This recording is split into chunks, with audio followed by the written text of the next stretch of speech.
Voici un nouvel épisode de notre série sur la nourriture au cinéma. Et après les gâteaux et pâtisseries, et après les œufs, place cette semaine aux coquillages, aux crustacés, aux fruits de mer. Car des coquillages et crustacés au cinéma, il y en a. Des homards dans Y a-t-il un flic pour sauver le président? Des crevettes dans La saveur de la pastèque? Des moules dans C'est arrivé près de chez vous? Des coquilles Saint-Jacques dans Hitch? Des violets dans Crustacés et coquillages? Des escargots dans Délicatessen? Des crabes à l'unité dans La tortue rouge de Michael Dudok de Witt? Ou par centaines dans Le Invincible de Werner Herzog? Manger à la maison par la petite Hush Puppy dans Les bêtes du Sud sauvage? Ou manger au restaurant, ou presque, par Buster Keaton dans Les trois âges? Et puis des huîtres bien sûr, crues dans Love is a Devil de John Maybury? Ou cuites dans Asako de Ryusuke Hamaguchi? Nature dans La fleur du mal de Claude Chabrol? Avec du citron dans Le Casanova de Fellini? Ou accompagné de vin blanc dans La grande lessive de Jean-Pierre Mocky? Si on peut pas se taper une rouille de blanc sans se faire engueuler, hein. Des huîtres mangées avec gourmandise par Joyce Redman dans Tom Jones? Ou de façon un peu plus forcée par Louis de Funès dans L'aile ou la cuisse? Bref, des coquillages, crustacés et fruits de mer au cinéma, en veux-tu, en voilà? De quoi, bien évidemment, faire un petit point sur la question. Alors déjà, le crustacé peut être personnage en devenir pour commencer, dans The Lobster de Yorgos Lanthimos, ou dans un monde futuriste, les personnages célibataires sont condamnés à être transformés en animal, et Colin Farrell de choisir le homard. Yes, a lobster. Why a lobster? Because lobsters live for over 100 years. Mais sinon, c'est évidemment dans les films d'animation que l'on retrouve de nombreux crustacés, par exemple le crabe Sébastien dans La Petite Sirène, conseiller du roi Triton et chef d'orchestre inspiré, mais nous y reviendrons. À part ça, plus récemment, dans Vaiana croise un très grand crabe de cocotier. Sinon, plus secondaire, mais tout à fait mémorable, citons les crabes belliqueux et maladroits du monde de Nemo, ou encore les calmars de Tous en scène qui sauvent, pour un temps, le spectacle de Buster Moon et ses copains en illuminant la scène. À part ça, on trouve dans le cinéma fantastique des années 50 et 60 quelques crustacés géants, notamment dans L'île mystérieuse de Cy Enfield, adapté de Jules Verne, ou encore, et en noir et blanc cette fois, dans L'attaque des crabes géants de Roger Corman. Sinon, tout aussi belliqueux, mais un peu moins anxiogène, n'oublions pas le film d'animation muet Wild Oysters de Charlie Bowers, où une souris se trouve à la merci d'huîtres gourmandes. Ou à l'inverse, dans Alice au pays des merveilles, ces huîtres, cette fois à la merci d'un morse, et qui vont bientôt finir dans son assiette. Ce qui nous fait penser aux crevettes de gangs de requins qui parviennent, elles, après moult discussions, à convaincre le gentil requin Lenny de ne pas les manger.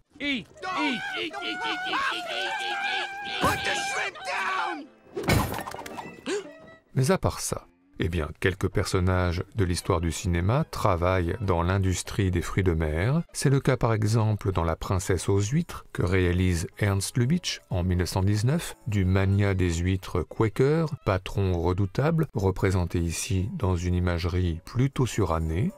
Ou encore, changeant d'époque, dans le Alamo Bay de Louis Malle, période américaine, ces pêcheurs texans et leur petite entreprise de coquillages et crustacés, avec une camionnette customisée.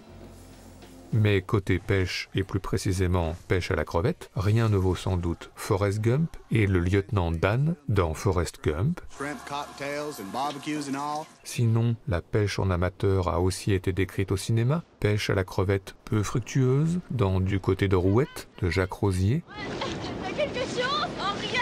Ou la pêche, cette fois plus fructueuse, mais pas vraiment légale, dans Les glaneurs et la glaneuse d'Agnès Varda, où chacun a son avis sur la quantité d'huîtres que le quidam a le droit de ramasser, aux grandes dames des ostréiculteurs. Ils mettront 3 kilos de palourdes, 5 kilos d'huîtres, des trucs comme ça, quoi. Mais je crois qu'ils ont droit à 5 kilos d'huîtres par personne. Ils ont le droit à 3 douzaines par personne, ils en pêchent sûrement plus que 3 douzaines par personne. Une scène qui nous fait d'ailleurs penser au petit mouchoir de Guillaume Canet, bien sûr, et au personnage de Jean-Louis, alias Joël Dupuche, qui partage ici, avec ses amis, sa production d'huîtres du bassin d'Arcachon. Mais encore, eh bien, si la dégustation d'huîtres peut donc être l'occasion de moments conviviaux, comme on peut aussi le voir dans cette autre scène à la Bonne Franquette, de Loulou, de Maurice Pialat, elle peut aussi être l'occasion de scènes plus malaisantes, illustrant par exemple dans Le Distrait de Pierre Richard le conflit de génération entre un fils et ses parents. Tu sais bien que je n'ai jamais été fou des huîtres. Mais aussi dans La Boum, le deuxième, Sophie Marceau, encore adolescente, très décalée et très mal à l'aise, avec Lambert Wilson, ses amis et leurs huîtres. T'as quel âge? 16 ans. Dans le même ordre d'idées, manger des fruits de mer est souvent au cinéma un marqueur social. C'est dans La vie d'Adèle, Adèle Exarchopoulos, peu à son aise elle aussi, au moment de rencontrer la famille plutôt aisée de Léa Seydoux, autour d'un plat de crustacés. J'ai oublié de te dire en fait que Adèle aime pas les fruits de mer. Non. Si, je suis désolée. Ou sur un mode plus comique, dans les Blues Brothers de John Landis, le décalage entre les clients d'un restaurant très chic et Jack et Elwood qui s'incrustent et dégustent à leur façon un plat de crevettes. Un décalage que l'on retrouve également dans Pretty Woman, avec Julia Roberts, qui ne sait pas vraiment comment manger ses escargots, sous les yeux amusés de Richard Gere, et une Julia Roberts tout juste sauvée par un serveur. Ce qui nous fait penser à Jean Dujardin dans Prise de Nice, contraint de s'improviser serveur sur la Côte d'Azur et visiblement pas encore tout à fait au point. Oh, Brice, sauve-moi, rends-moi la liberté! Allez, d'accord. Je m'appelle Bryce. Bon appétit. Enfin, nous parlions de maladresse, alors évoquons le maniement délicat au cinéma des crustacés encore vivants, comme le constate Solène Rigaud et ses homards dans Saint-Amour. Ou comme le constate également Woody Allen et Diane Keaton, et leur homard aussi dans Annie Hall. Sans oublier Lee Kang-chen et Chen Xiang-chi, avec des crabes, cette fois, dans la saveur de la pastèque de Tsai Ming-liang. Enfin, terminons ce tour d'horizon, comme souvent, par les rapprochements sentimentaux. Déjà dans Des hommes d'honneur, Demi Moore propose à Tom Cruise un date dans un restaurant de fruits de mer. De même dans Flashdance, Jennifer Beals trouble Michael Nouri en dégustant un homard de façon plutôt suggestive. Une métaphore sexuelle qui a souvent été filée au cinéma, par exemple dans le récent Peter Van Kant de François Ozon, avec Denis Ménochet en prédateur amateur de crustacés. Vous aimez les crustacés? Mais une métaphore que filaient déjà Laurence Olivier et Tony Curtis, très proches, dans le Spartacus de Stanley Kubrick, avec ce célèbre dialogue à double sens autour d'huîtres et d'escargots. Do you consider the eating of oysters to be moral and the eating of snails to be immoral? Non, master. Enfin, le passage à l'acte, sous l'égide des fruits de mer, pour Mathieu Amalric et Anne Consigny, au restaurant dans Le Scaphandre et le Papillon. Ou pour Koji Yakushi et sa copine dans Tempopo. Sinon, la violence, le conflit imminent se caractérise parfois, souvent, par des dégustations gourmandes de fruits de mer, des huîtres mangées de façon insistante, ce qui n'annonce rien de bon, par Jonathan Zakaï dans Le Robin des Bois de Ridley Scott, ou des langoustines décortiquées par Marina Devanne face à Sacha Hels, ce qui n'annonce là non plus rien de bon, dans Regard de la mer de François Ozon encore lui. Et alors, ton accouchement, ça s'est bien passé ? Enfin, une autre métaphore de crustacés que l'on aime tout particulièrement, dans Elle s'en va d'Emmanuel Berco, ces deux homards qui se débattent dans un aquarium trop étroit, qui renvoie à l'angoisse de Catherine Deneuve, elle-même engoncée dans un univers vicié dont elle va devoir s'échapper. Bref, si on ajoute les coquillages en décoration, notamment en rideau, sur une île du Pacifique, dans Fièvre sur Anatahan de Joseph von Sternberg, et puis cette collection de coquillages en vitrine dans le Muriel d'Alain Resnais, mais aussi cet imposant coquillage dans l'appartement de Masha Merrill que redécouvre David Hemmings dans Les frissons de l'angoisse de Dario Argento, ou encore ces coquillages papier toilette dans Demolition Man que découvre Sylvester Stallone sans vraiment comprendre à quoi ils servent. Et sans oublier enfin les huîtres transformées en cendriers dans Le Père Noël est une ordure. Je voudrais garder les coquilles d'huîtres. C'est pour faire des cendriers. Oh, mais bien sûr, Josette. Je vous les donne. Mais tiens, tenez, Josette, c'est mon cadeau de Noël. On peut dire que les coquillages et crustacés sont au cinéma partout, surtout si l'on n'oublie pas les courses de homards organisées par Sam Rockwell et ses copains dans la série Fosse-Verdon, mais aussi la pénitence de Bradley Cooper qui s'impose d'ouvrir 1 million d'huîtres pour expier son passé en ouverture de Avif. 1 million. Et enfin le concours de rapidité entre Marcello Mastroianni et Ugo Tognazzi dans La Grande Bouffe de Marco Ferreri. Et tout ceci nous a, comme d'habitude, donné des envies de classement. C'est donc parti pour notre traditionnel top 5 subjectif, celui des meilleures scènes liées de près ou de loin aux coquillages, crustacés et autres fruits de mer au cinéma, en tous les cas pour nous. 15 secondes. Je suis battu. Notre numéro 5, il arrive parfois au cinéma que des personnages mangent leurs fruits de mer sans les décortiquer. C'est le cas notamment de la sirène Daryl Hannah dans Splash.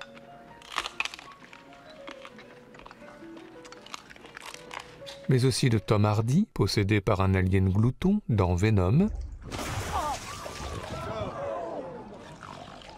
Mais pour nous, rien ne vaut le goût de l'absurde cher à Quentin Dupieux. Alors, au poste, avec Grégoire Ludig, suspect interrogé pendant de longues heures par le commissaire Benoît Poulvorde, et à un moment donné, il faut bien faire une pause et manger. Vous voulez quelque chose d'un peu salé? Ah bah c'est hyper sympa. Je suis pas un monstre, fugain. Vous aviez faim, j'ai essayé de vous trouver quelque chose, voilà. Je l'ouvre alors? Bah bien sûr, c'est pour vous.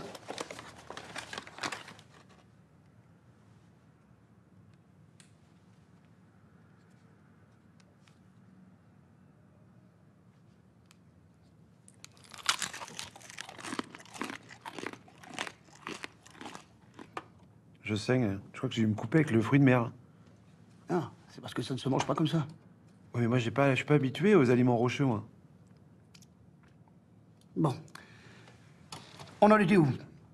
Notre numéro 4 concerne le tableau La naissance de Vénus de Sandro Botticelli avec Vénus debout dans la conque d'un coquillage. Ce tableau, Asia Argento dans le syndrome de Stendhal l'a contemplé à la Galerie des Offices au bord de l'évanouissement.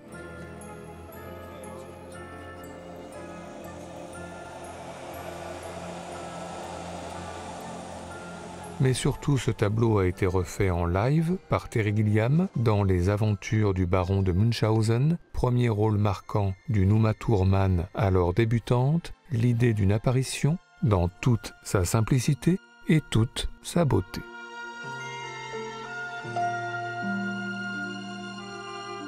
Hello.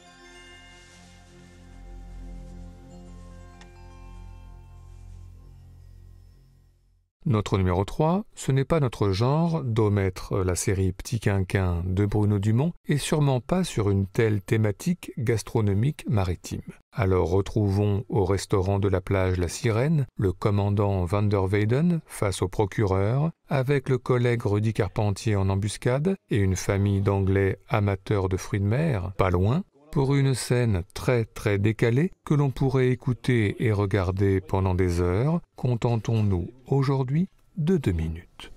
Ouais, ça va, c'est peu clair. Ça va bien? Ouais. Ce beau temps, ça te peut caler? Ouais, bah, il fait beau, là. Très joli, belle vue, c'est exceptionnel. Ouais, parce qu'en plus, il va faire beau, parce que là, on voit les côtes anglaises, là-bas, donc c'est notre beau temps. Vous voyez où ça, les côtes d'Angleterre? Là-bas, tout loin. Là-bas, tout ce qu'on voit là-bas, ce sont les côtes d'Angleterre, dis donc. Ouais, pas de problème.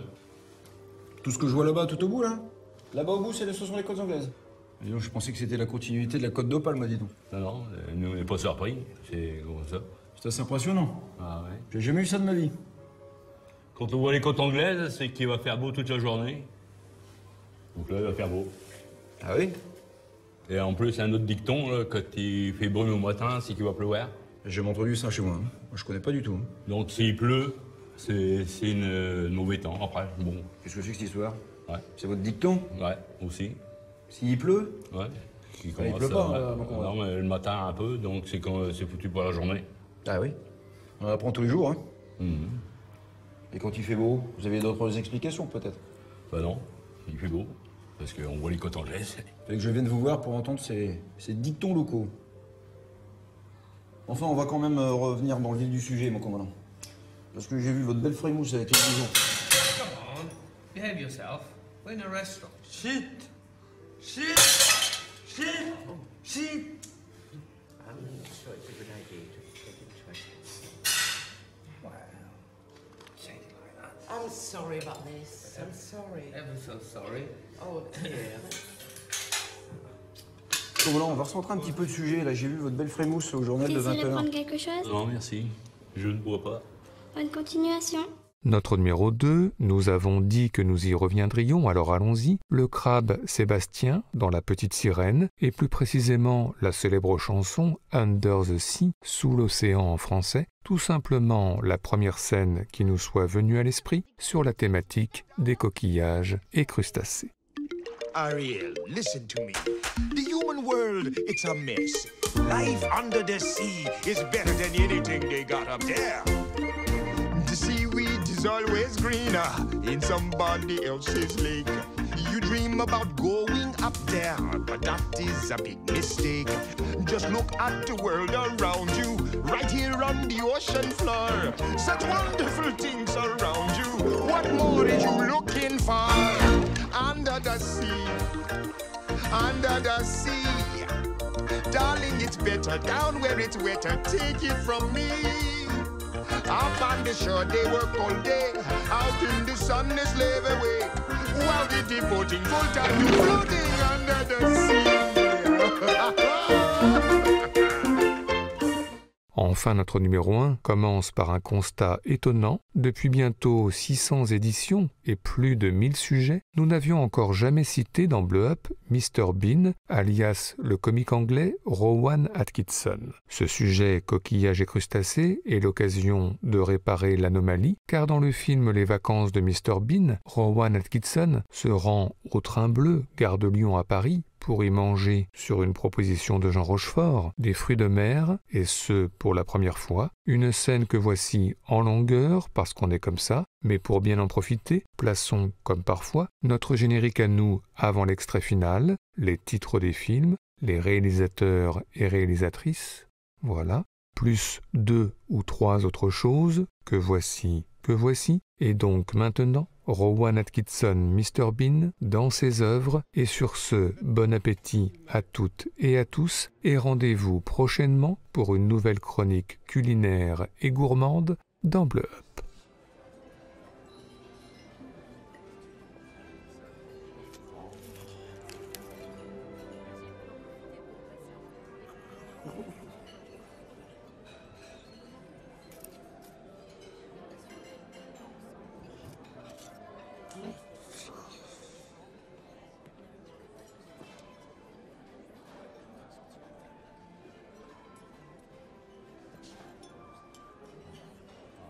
Gracias.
Devant la violence de cette scène, nous préférons vous montrer ce document consacré à la langouste.